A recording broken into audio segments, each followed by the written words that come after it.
Hi friends, welcome to Nishi blogs. ఈరోజు నేను చెప్పే కథ పేరు కాకి ఆనందం. మనుషులే కాదు ఆనందంగా ఉండేది, పక్షులు, కాకులు, జంతువులు కూడా ఆనందంగా ఉంటాయి. ఈ కథలో కాకి ఎలా ఆనందంగా ఉందో తెలుసుకుందాం. ఓ అడవి పక్కనున్న ఊరిలో కాకి ఒకటి నివసించేది.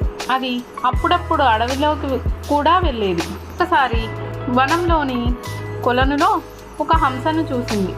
తెల్లగా ఎంత అందంగా ఉన్నావో నువ్వు, నేను చూడు ఎలా నల్లగా ఉన్నానో.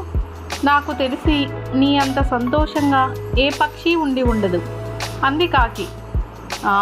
నా అందానిదేముంది, రామచిలుక నాకంటే బాగుంటుంది అంది హంస. అప్పుడు కాకి చిలుక దగ్గరకు వెళ్ళి దాని అందాన్ని పొగిడింది.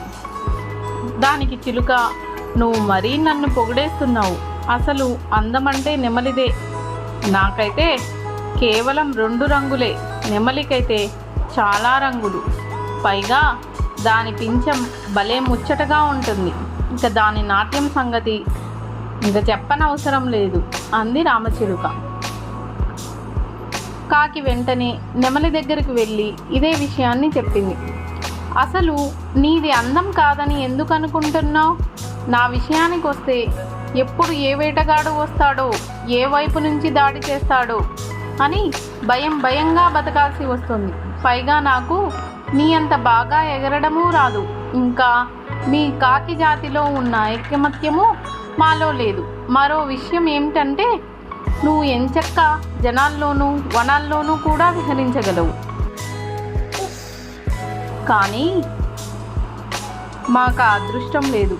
మాలాంటి చాలా పక్షులను జూలో పెడతారు, ఇంకొందరు ఇళ్లల్లో పంజరాలలో పెంచుకుంటారు. నిన్ను మాత్రం అస్సలు బంధించరు. నువ్వు స్వేచ్ఛాజీవివి తెలుసా? అసలైన అదృష్టం, అందం, ఆనందం నీదే అంది నెమలి.